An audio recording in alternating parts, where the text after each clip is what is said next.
नमस्ते भाइयों और बहनों, मैं सिद्धि प्रधान अग्रवाल गाजियाबाद से आज फिर किसानों को लेकर आपसे बात करने आई हूँ। किसान आंदोलन को काफ़ी समय बीत चुका है, जिसका प्रभाव दिल्ली की जनता पर देखा जा रहा है।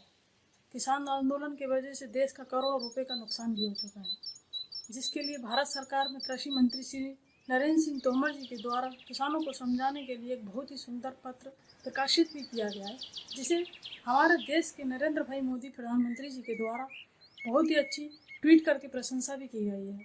भाई और बहनों, नरेंद्र सिंह तोमर जी के द्वारा जो पत्र लिखा गया है उसमें सच्चाई और झूठ के बारे में बताया गया है कि किस प्रकार से विपक्ष की पार्टियों ने अपने झूठ को बताया गया है, कई बातों को किसानों को, जिसे उन्होंने सच्चाई में बदला गया है। भाई और बहनों, लोगों के द्वारा बताया जा रहा है किसानों को कि एमएसपी को हटाने की बात इस पत्र में कही गई है, इस कानून में कही गई है, पर ऐसा कहीं भी नहीं है।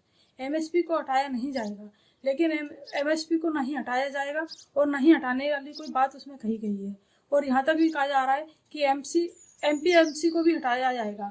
परंतु दोस्तों, एमपीएमसी यानी कि एग्रीकल्चर प्रोडक्ट मार्केटिंग कमेटी जैसी थी वैसी ही रहेगी। इसमें भी किसी प्रकार का फेरबदल नहीं किया जा रहा है।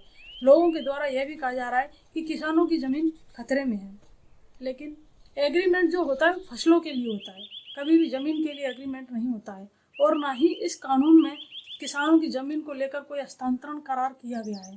दोस्तों, किसानों को यह भी गुमराह किया जा रहा है कि किसी भी प्रकार से किसानों पर बकाया रहने पर कॉन्ट्रैक्ट के द्वारा ज़मीन हथिया ली जाएगी, परंतु ऐसा बिल्कुल भी नहीं है। ज़मीन उन्हीं के पास ऐसी की वैसी ही बनी रहेगी, वह हमेशा सुरक्षित थी। परिस्थिति कुछ भी रहे, ज़मीन हमेशा किसानों की ही रहेगी। बहनों और भाइयों, विपक्ष की पार्टी के द्वारा किसानों को इस तरह से भी गुमराह किया जा रहा है कि किसानों का भुगतान नहीं किया जाएगा। किसानों का भुगतान तय समय के भीतर ही करना होगा, अन्यथा उन पर कार्रवाई की जाएगी। और ये नरेंद्र सिंह तोमर जी के द्वारा विपक्ष की पार्टियों के द्वारा दिए गए झूठ का सच्चाई प्रमाण पत्र है। लेकिन भाइयों बहनों, एक बात और किसानों को विपक्ष के द्वारा बोली जा रही है कि फार्मिंग एग्रीमेंट में कृषि उपज का खरीद मूल्य दर्ज किया जाएगा और जो दर्ज किया गया है वही उन्हें दिया जाएगा। परिस्थिति कुछ भी रहे, उनको बताया जा रहा है कि एग्रीमेंट में जो कृषि उपज दिया जाएगा वह उनका मूल्य नहीं दिया जाएगा। विपक्ष की पार्टी के द्वारा बार बार किसानों को गुमराह किया जा रहा है। उनको बताया जा रहा है कि किसान कॉन्ट्रैक्ट को ख़त्म नहीं कर सकता, लेकिन ये सरासर गलत है। जो कानून बनाया गया है उसमें ऐसा कहीं नहीं लिखा गया है। और अगर किसी विपक्ष के द्वारा ऐसी बात कही भी जा रही है तो वह कहीं ना कहीं किसानों के साथ खिलवाड़ किया जा रहा है, क्योंकि किसान किसी भी समय बगैर किसी जुर्माने के कॉन्ट्रैक्ट को ख़त्म कर सकता है।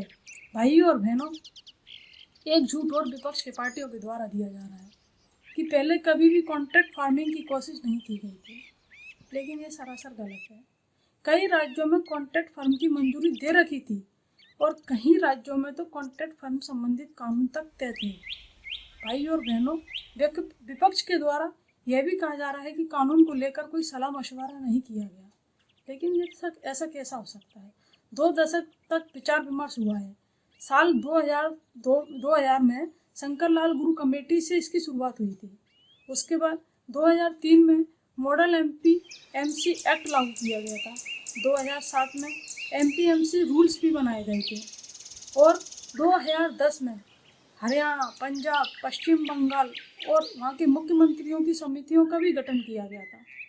वहीं 2013 में 10 राज्यों की संस्तुति और तथा 2017 में मॉडल एपीएलएम एक्ट और आखिरकार 2020 में आप सबके सामने है। दोस्तों, ये विपक्ष के द्वारा फैलाए गए झूठ हैं। केंद्र सरकार के कृषि मंत्री श्री नरेंद्र सिंह तोमर जी के द्वारा दिया गया सच्चाई प्रमाण पत्र आप सबके सामने है। मैं एक बार फिर आप सबको इस वीडियो के माध्यम से उन विपक्ष पार्टियों से हाथ जोड़कर अनुरोध करना चाहूँगी कि कृपया करके अपना होमवर्क पूरा कर लिया करें, उस होमवर्क की जांच पड़ताल कर लिया करें, जो विषय उठाए जा रहे हैं उन पर विचार विमर्श कर लिया करें, उन पर छानबीन कर लिया करें। उसके बाद किसी गरीब किसान के कंधे पर बंदूक रखकर चलाने का प्रयास करा करें। दोस्तों, भारतीय जनता पार्टी के जब किसान खेत में अन्न उगाता है, हमारा अन्नदाता, तो वो ये नहीं देखता कि ये अन्न किसके पेट में जाएगा। ये नहीं देखता कि ये अन्न उगाते टाइम कि ये अन्न भारतीय जनता पार्टी के कार्यकर्ता के पेट में जाएगा, सपा के कार्यकर्ता के में जाएगा, बसपा या कांग्रेस के कार्यकर्ता के जाएगा। ये केवल उसका उद्देश्य अन्न उगाना होता है और किसी भूखे की भूख को मिटाना होता है। इसलिए मैं इस वीडियो के माध्यम से फिर से एक बार हाथ जोड़कर उन विपक्ष की पार्टियों से अनुरोध करना चाहूँगी कि कृपया कर भोली भाली किसानों को गुमराह ना करें।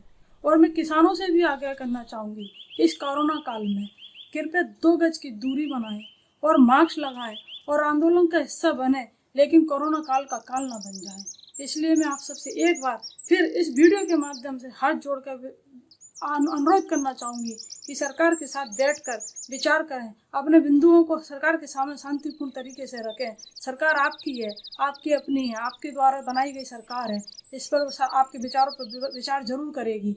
इसलिए जनहित में जारी। जय जय श्री राम, जय जवान, जय किसान। धन्यवाद।